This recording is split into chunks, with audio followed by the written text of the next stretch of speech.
So let us start this webinar by asking an overarching question. Do criminals on your website behave differently from typical customers? When I say website, I actually mean web application. And in that web application, there are essentially three security properties that should be preserved: input validity, state integrity, and logic correctness. The failure of web applications in meeting any one of these three properties is the root cause of vulnerabilities, albeit either direct vulnerabilities or business logic flaws that lead to successful exploitation. While a significant amount of research, solution, and attention has been given to code-based and syntax-based attacks on web applications, such as SQL injection and cross-site scripting, deserialization, etc., there exists another class of attacks not easy to categorize or classify and can be seen more of an art. These attacks has been referred to as business logic attacks. And in the course of the next few minutes, we will be emphasizing and speaking of business logic attacks both from a definition perspective and also use cases to guide our thinking. But before we start, let's go ahead and actually define what a business logic attack is, or what does it mean. So from a definition standpoint, as quoted by Fonneman Institute, business logic abuse results when criminal uses the legitimate pages of website to perpetrate cyber attacks, hacks, or fraud. Let us attempt to deconstruct this definition. As great number of business processes move into web-based technologies, web applications have become the primary system for effective business process over the internet. Business logic abuse is the ability of these web applications to manage important functions like user interaction, application security, and state performance, which essentially gets compromised. As business processes are specific to a particular organization, such attacks are also peculiar to that specific targets. Business logic attacks are becoming more serious issue of late as they're deeply tied into the company's business processes, meaning it is very specific to the business domain that you're operating in.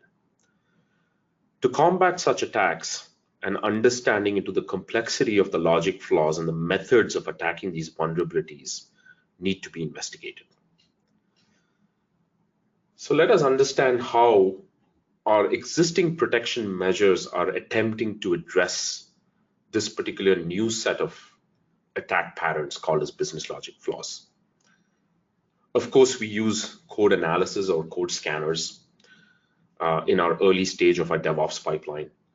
We deploy web application firewall and intrusion detection systems at the edges or endpoints to protect from threats.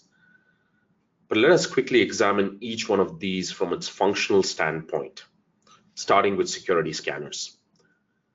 They are squarely focused on pattern-based vulnerability discovery influenced by untrusted input. This means that when you are analyzing an open redirect type of vulnerability, you're always looking for a 3xxx HTTP error code. Or perhaps when you're dealing with SQL injection, you're looking for a certain set of pattern that would lead for that exploit to manifest. But when we're talking about application logic vulnerabilities, there are no patterns, period. Now let us shift our attention to web application firewalls. While I don't doubt that WAFs or web application firewalls can help stop some type of business logic attacks, I hesitate to accept that it's a good return on investment once you cross a certain level of effort. Not only do you have to heavily customize the WAF for each application it's protecting, you also have to potentially reconfigure the WAF anytime those applications are changed. It becomes yet another piece of software that has to be continuously developed, reconfigured in parallel with your applications. And if you do not have an autonomous system and have a human configuring these policies, it is inherent burden that leads to drift, which means that at some point your WAF always falls behind. Lastly, intrusion detection systems completely lacks context of the application and cannot effectively differentiate between a legitimate user or a business logic abuser. To draw a line of sand, we need to understand what is and is not a business logic flaw. So let's use a few of these salient points to guide our thinking. To illustrate what a business logical flaw is not, it is not a code-based flaw. It is rather a logic-based flaw specific to your business line. It is not malicious behavior of your application. It is the legitimate business workflow used in a malicious way. It is not about what code is written. It is about how code workflow is defined and written. And lastly, it is not about what an application does with the input. It is about how an input triggers a sequence of actions pertaining to a prescribed workflow that you have defined to cater to your business.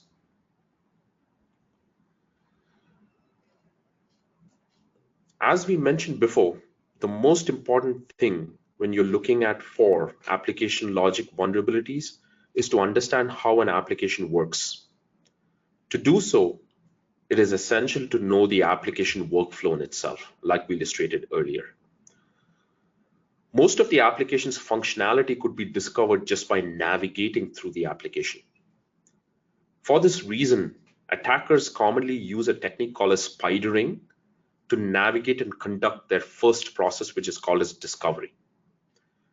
The basic idea of spidering is to extract all the links, internal or external, from your application perspective as your application interacts with those resources. And through this discovery process, the spider would discover entry points, exit points, hidden resources, redirects that are happening in scope of that discovery. Specifically for the application logic bugs, it is necessary to put effort into following special zones where there is more interaction. Now let us double click into these zones, or what we effectively call as points of interest. As we write web applications, they're comprised of web forms, which are essentially serving different functions. Functions like user registration, password recovery, and as we are interacting within the scope of the session, we declare tokens, hashes, and share information in scope of session. Starting with forms, it is not where the approach to inject something into the fields, but in order to understand what is happening with the data is entered, how it is processed and stored, that matters. And specifically speaking of user registration, one of the important sections is to look for whatever is related with user management. Trying to understand how the application registers the user, how it determines the profile, and whether it has established authorization levels pertaining to that user role. For example, if the application identifies a user by groups, or if it identifies a particular user based on an external service, such a single sign-on validation happens as the application communicates with that outbound resource, like your LDAP server.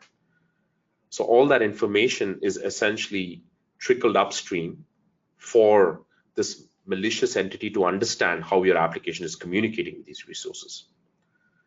Speaking of password recovery, it's one of those flows that is most valuable from an attacker perspective, because often they induce or trigger a password recovery or reset, and thereafter understand how your application is dispatching an email to communicate with the user. Now, this email could be served with a template that your engineers have defined with placeholders. Now, these placeholders could be injection points for the attackers, where they could effectively induce a command injection and extract more data than necessary. So after mapping out and discovering the application workflow, The next affirmative step is to intercept these flows to identify if certain inputs can cause circumvention of flows to abuse logic.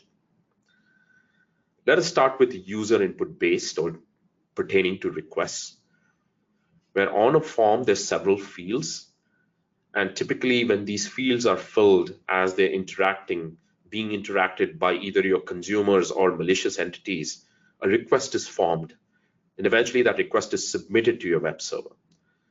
Now these requests take shape in different schemes, either as GET requests or POST requests. And all of your necessary parameters, cookies, environment variables, and tokens are packed pertaining to that specific request scheme or in the appropriate HTTP header. The next section is outbound communication channels, identifying how your application internally is using services to fulfill workflow conditions.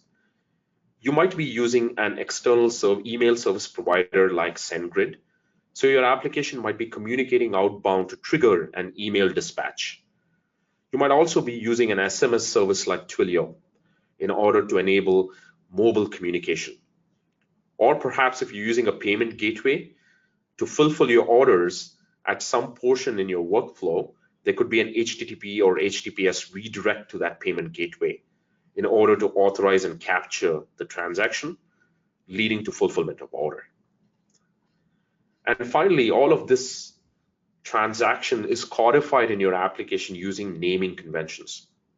Often as engineers, we choose very prudent and effective naming conventions, where if you're dealing with databases, we typically prefix database, and if it's specifically SQL, we say SQL, or following the RESTful nomenclature, we might say read, update, delete, etc.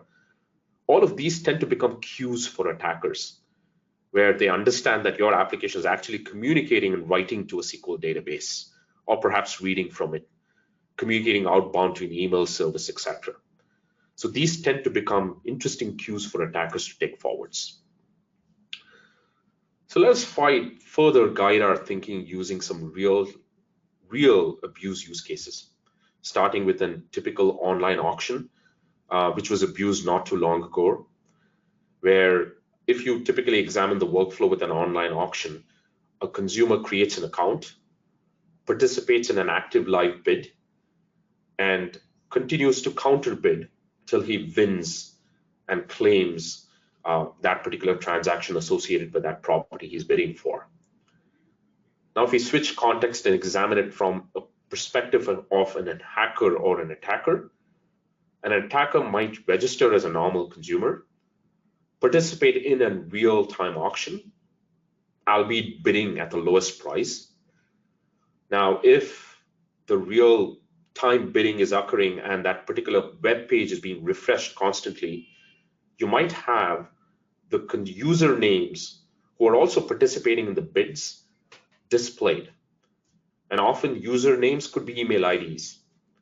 So this could be a cue for the hacker or malicious entity to collect these usernames, harvest them, and then essentially conduct brute force attacks by inducing password resets with these usernames.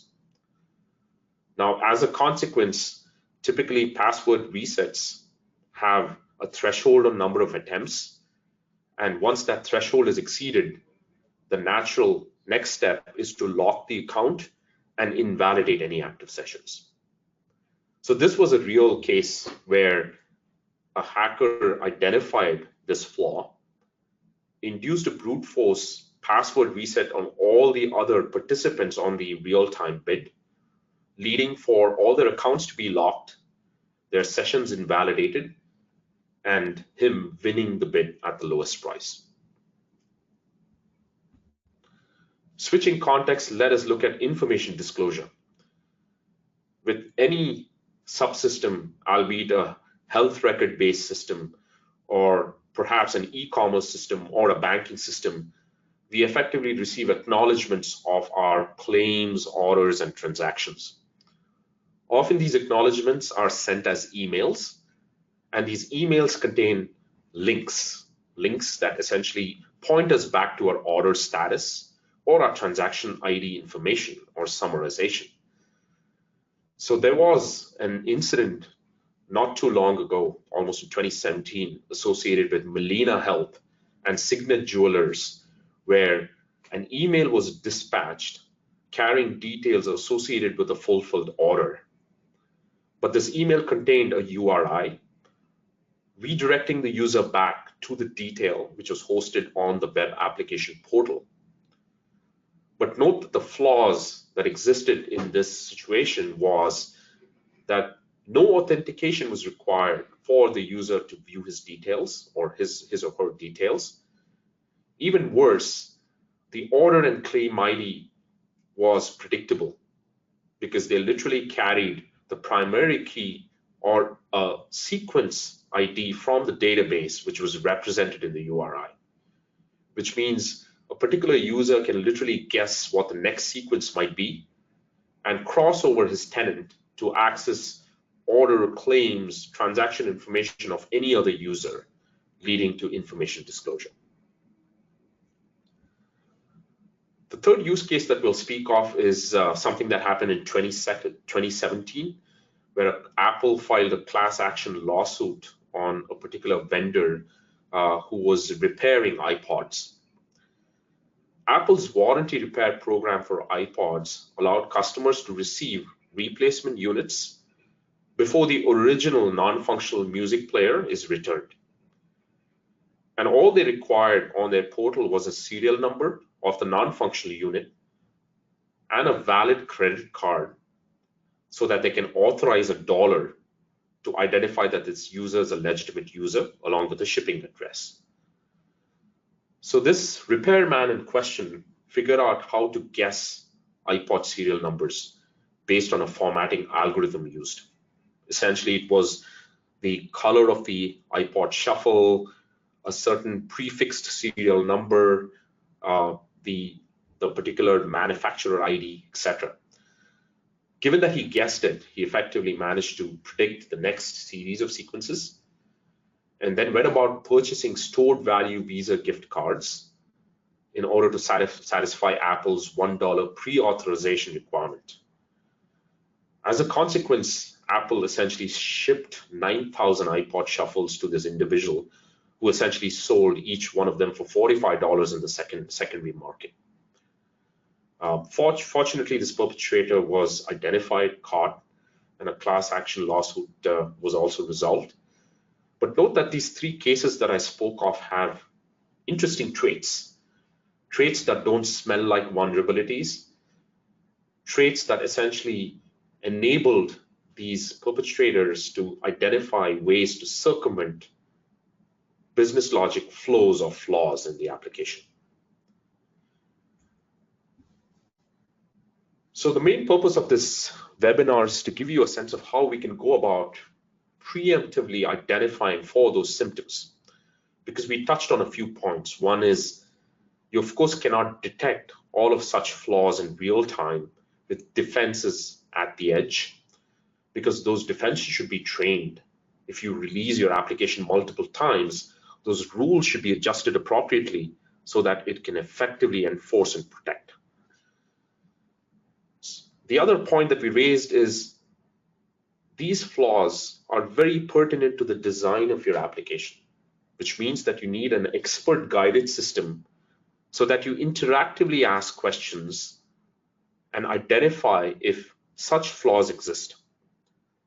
We also touched on this point that these flaws are not vulnerabilities, which means that they're not just patterns influenced by untrusted input that cause a condition that manifests as an exploit.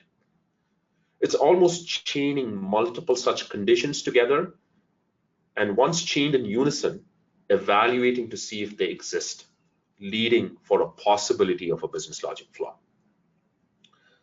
So shift-left Ocula is one such tool which lets a security analyst, AppSec teams, and developers interactively investigate to identify violation or lack thereof of adherence of design principles that could lead to business logic flaws. This interaction is aided by a powerful query capability to identify and ask questions pertinent to your specific business domain. whether you're operating in finance, healthcare, or e-commerce. Eventually, when you ask questions, you get answers. And these answers are flows that violate a certain principle. Now, obviously, you want to take these questions, craft them as policies, enforce them so that they're continuously evaluated release per release. And if it violates, you effectively then decide whether this particular version of your software should be released or not. Obviously, the other question that you also would ask is you'd like for such a system to integrate with third-party systems like Jira, GitHub, where predominantly engineers, developers, AppSec teams spend most of the time in. So Ocula provides the facility to integrate into these systems within the scope of your interaction and investigation, or when you run it in autonomous mode as well. Without further ado, I'd like to buckle up and let us navigate and understand how we can suss out these details using some simple use cases with Ocula. And note that you can even go into advanced use cases as well. But for sake of this webinar, I will illustrate a few simple use cases. To guide our next few use case using Ocula, I'm going to use a project that is open source. It's essentially available at this moniker, which is github.com/connexies.tarpit. This project is fraught with vulnerabilities and business logic flaws and is available for anyone to navigate with once you get started with the trial of Ocula. What I will do quickly is shift into my console to guide the next few steps. Like I mentioned, I will be using this project called as Tarpit, which is available on GitHub. I'm going to quickly switch to my console. The first step that I've done is clone this project and essentially build to create an artifact.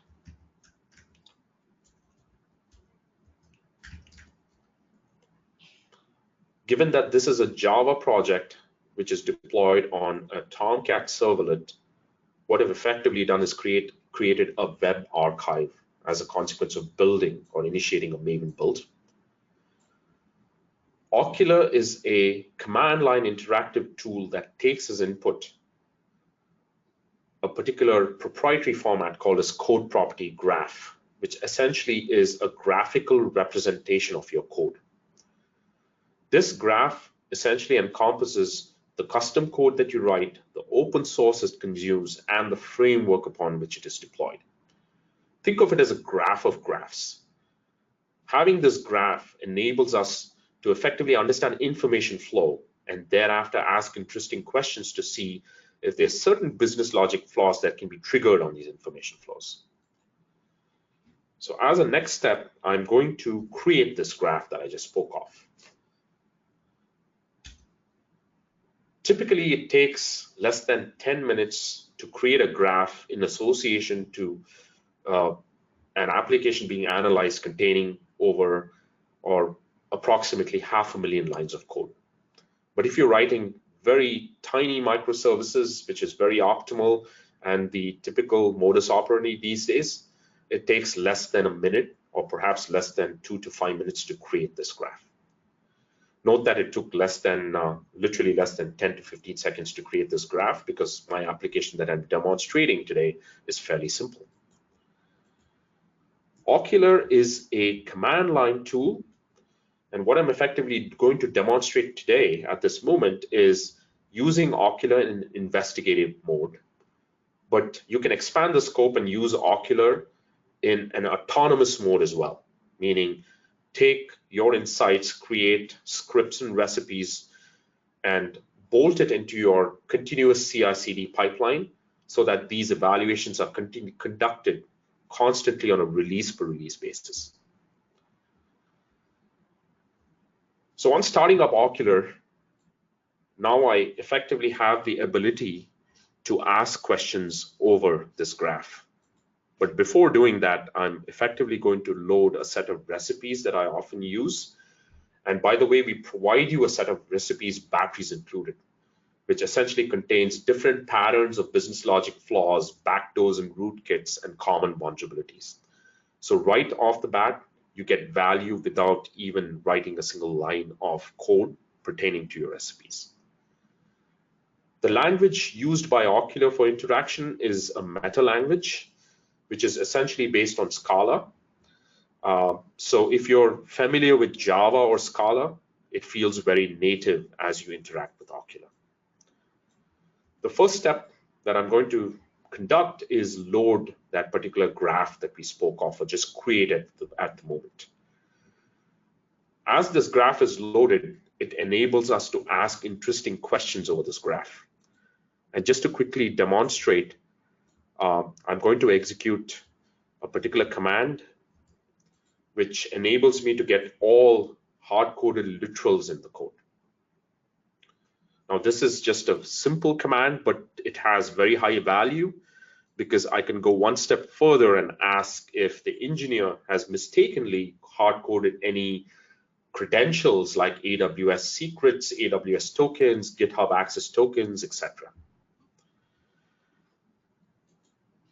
The other interesting value that can derive of Ocula is you can identify your software composition encompassed in your application as well. Now, Ocula just does not give you version-dependent pairs. It can also go one step further in letting you know whether you're using any vulnerable open source library in an unsafe way. So this greatly helps in prioritizing what needs to be addressed from an open source software composition analysis standpoint.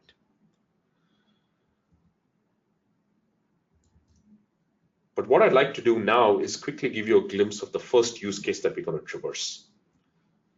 This is a use case called as a denial of service attack on a resource. This is often conducted as an exercise by attackers to identify if your application is consuming a resource without releasing it. That could effectively lead for the application to crash due to resource exhaustion. This example that I'm effectively going to use to illustrate this point is using a global database connection that is initialized in a HTTP GET request path. But note that as this global connection is initialized, the highlighted patterns indicate that the engineer is not using a connection pool, first of all.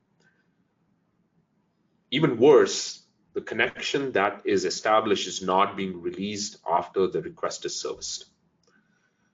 So these two patterns collectively, when chained, would lead to a denial of service attack, where if someone repeatedly hits this web route or triggers a particular form leading to this web route, it would lead for the connection to continuously be consumed, eventually leading to exhaustion. This is a very simple example, but you might have other resources. You might be using a Redis cache, you might be using a file system, and the different ways to trigger certain paths leading to resource exhaustion. I'm going to switch back to the console to illustrate how we can use Ocula to identify this condition. Firstly, Ocula lets you configure different sources and sinks, because from your application standpoint, you might be using different types of resources like database, caches, file systems, other microservices. So what you get is a set of different sinks that we already bootstrap and batteries include as a set of our policies. So here I'm asking, using a very simple succinct API, for any database connection used throughout the application. So here I've got a confirmation that this particular servlet is using the database connection. The next question that I can ask is whether, if the connection is initialized, is it being closed? Because there is typically an API available by any database driver that you used, like java.sql.connection or Hibernate or Ibatis or JPO or JDO.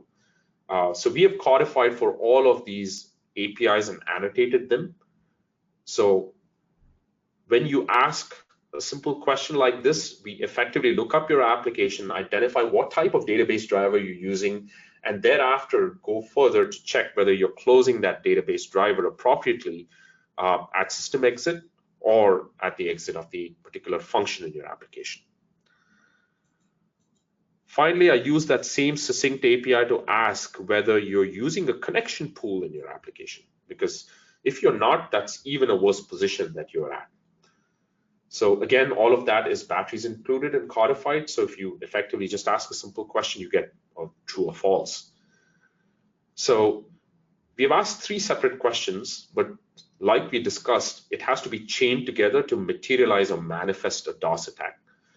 So what you can effectively do is take these 3 questions, bind them together conditionally in a script, and then assert to let your build system know that we need to fail this build because all these symptoms exist in unison that would lead for a DOS attack to manifest. Now let's switch context to another type of use case, which is enforcement checks.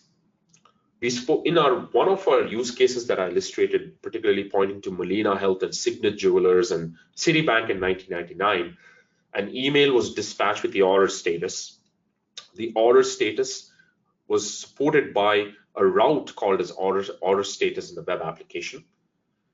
This order details or confirmation details or transaction details was displayed to the consumer without authentication, which led for that consumer to become adversarial, cross over his boundaries into other customer tenants and ask for their order details. So here's a quick example of enforcement checks, where if you have different web routes supporting REST APIs or your web APIs, the question that you'd like to ask is whether, if any of these web routes are triggered, are they being redirected to a login page? Or perhaps looking for an access token so that you validate that particular request is initiated by that specific user who wants to look up his data or her data. So here's a quick example of a very simple web route, which is get order status.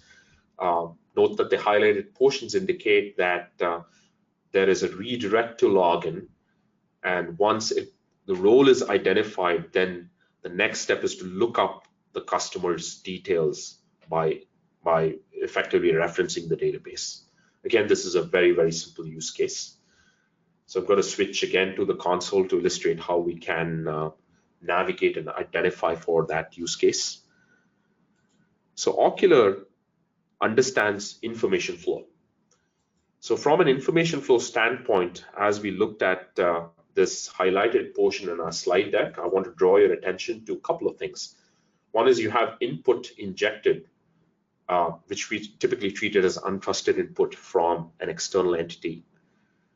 Now, there is a redirect happening to a resource, and then a conditional check there after the redirect to validate that condition, leading to the next step, which is looking up the database or looking up any other resource.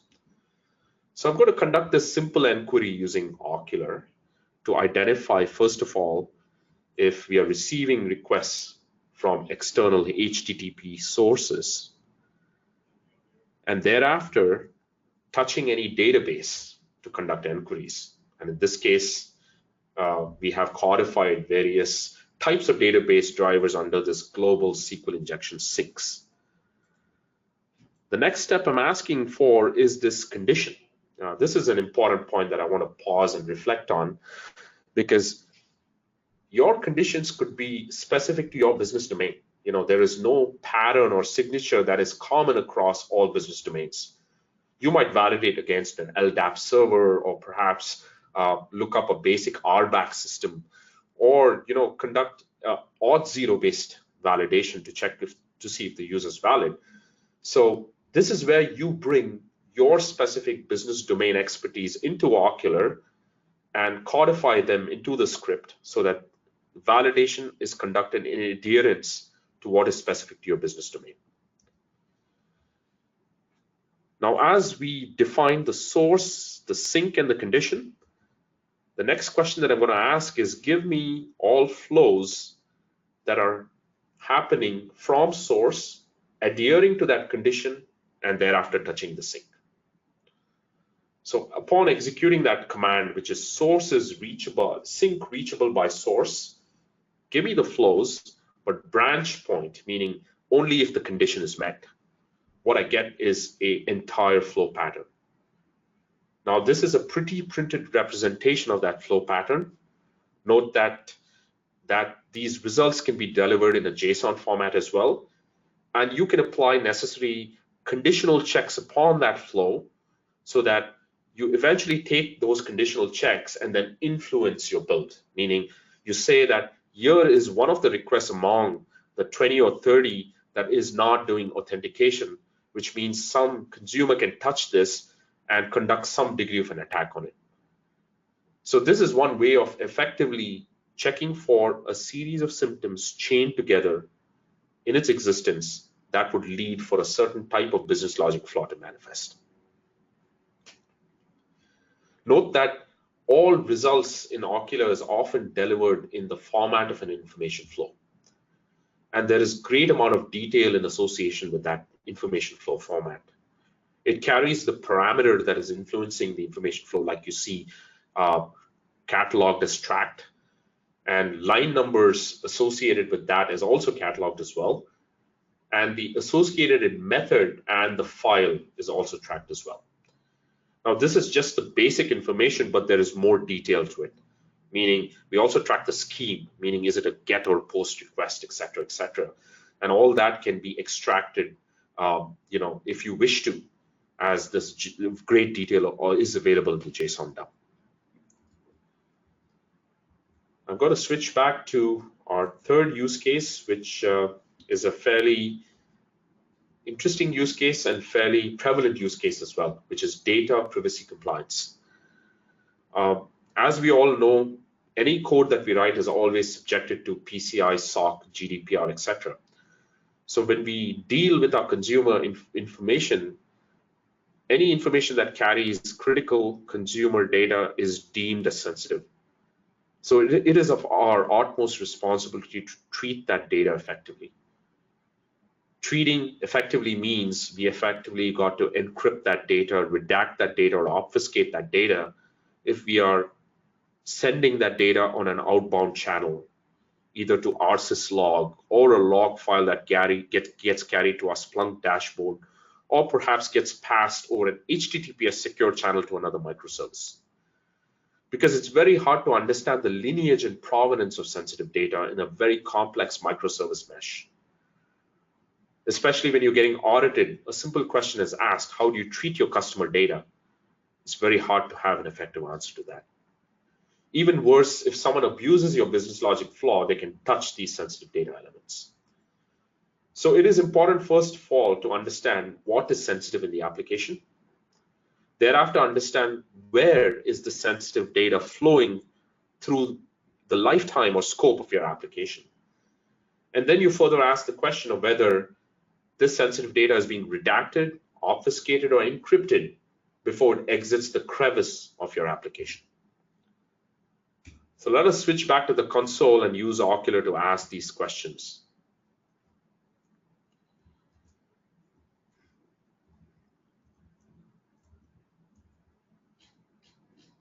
The first question that I'm going to ask is, give me all sensitive user-defined types in the application. Now, this is a very core value proposition of Ocula, which is unique, and no other solution can deliver this. Given that we have the code property graph, which is the graphical representation of your code at our dispense, we also have information flow at our dispense. We effectively built a natural language processing layer over these two subsystems that identifies how variables are named in your source code. Because often engineers define user-defined types. If you're for sake of simplicity, if you're speaking Java, you define a user-defined type as class. You say class account, class consumer, class transaction. And then each of these user-defined types have attributes like first name, last name, address, routing number, account number. So shift left Ocula has the capability of identifying and looking at the entire type, and thereafter looking at how the type is named. Thereafter, that nomenclature is compared against various compliance bodies, and then that object is scored as sensitive. Note that the results returned here contain system-defined types, library-defined types, which are package-defined types, and even user-defined types. So in the code base, I have a particular model defined, which is called as class user, which I'll quickly illustrate to you in a moment. If I navigate to the code and shift to this particular directory called as model, note that we have a serializable user-defined type that contains various properties like first name, last name, passport number, etc. Ocula and shift left's code property graph has a capability of identifying this whole object and categorizing and classifying them as holding credentials, PII, and location data. This is really interesting because now you have a catalog at your dispense. But you want to go further and ask whether any of these types are being defined and used in your code, and if they happen to be leaking outside the edges of your application. So we'll use an example here where I'm picking this user model type as my source and a logger as a sink, because often as engineers, we want to identify and log everything either as info, trace, or debug so that we understand how our application is behaving from a tracing perspective.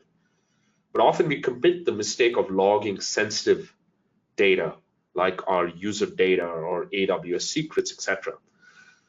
Now, if that happens, and if our data is not obfuscated, redacted, or encrypted, then we are in violation of compliance. So I'm asking a very simple question, and I get a simple flow in return. Now, this flow to me describes that I have my user-defined type with specific attributes being concatenated, prepared as a string, and then dispatched to a logger. And note that on carefully examining what is happening in the flow, it is clear that there is no encryption, redaction, or obfuscation function. Note that what we have done is batteries included provided to you as a customer effective encryption, redaction, and obfuscation functions that are available in the open source community perspective. But note that you might bring and build your own schemes for doing these functions. And if that's the case, all you have to do is augment the policies so that your packages are reined in and evaluated against to ensure that if it is violating that principle or not. Now, these findings are really interesting, but what you'd like to do is take these findings back to your engineers. And as we all know, engineers write code, commit the code in GitHub, and they often like for issues to be filed as GitHub issues. So let's take these findings, log them as a data flow. Thereafter, explode that flow as a JSON feed so that it's more conducive for an engineer to parse and make sense of. Now let's take that JSON feed and create a GitHub issue from our console, because Ocula is essentially providing batteries included integration into various subsystems like I indicated in the past. So I just called a simple API, create issues in GitHub, and from your console, an issue was created into this project so that the associated engineer could effectively act on.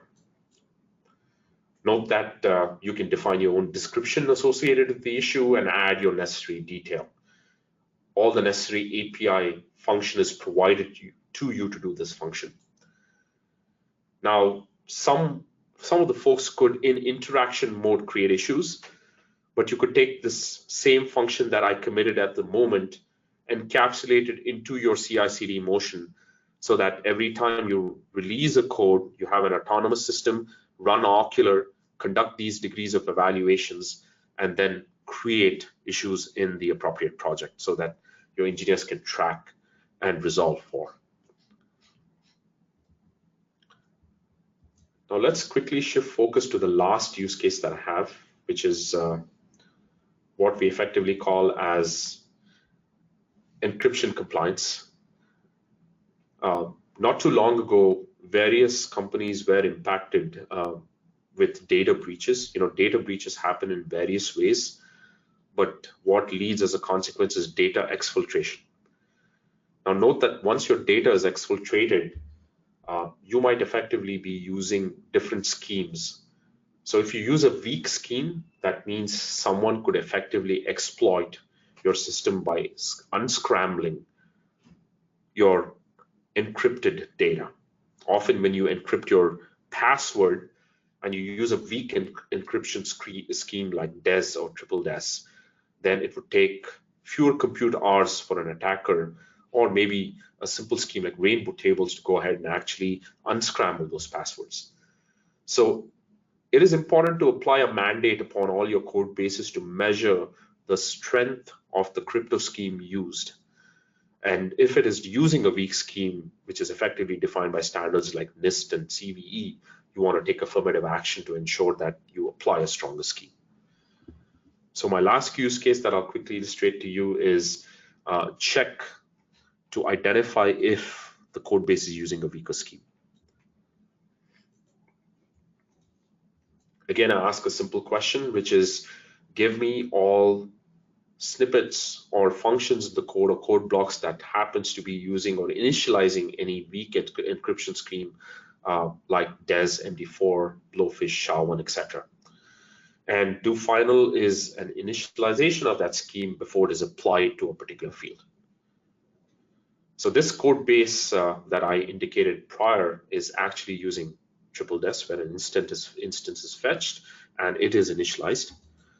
The next step is to identify if a certain attribute is being encrypted using the scheme, and thereafter either dispatched or persisted to a database or a log file. Now note in this case, I have a use case or a condition in the code where I have a credit card number being encrypted using DES, and thereafter it is appended to a string and logged on the logging channel. So note that I got this flow, and as I mentioned earlier, you can take that flow and encapsulate it into any format of your choice and send it to influence any build pipeline step that you have as well. Note that I've illustrated very simple use cases, but there are various complex use cases and recipes that we have created to identify common business logic mistakes or flaws, most probably symptoms that lead to flaws, and backdoors and rootkits that might be planted or existential in your code that could lead to different classes of attacks and patterns. So lastly, I would encourage the audience to try Ocula on your code. We provide a 14-day full-featured Ocula free trial. It can be downloaded at go.shipleft.io, Ocula free trial.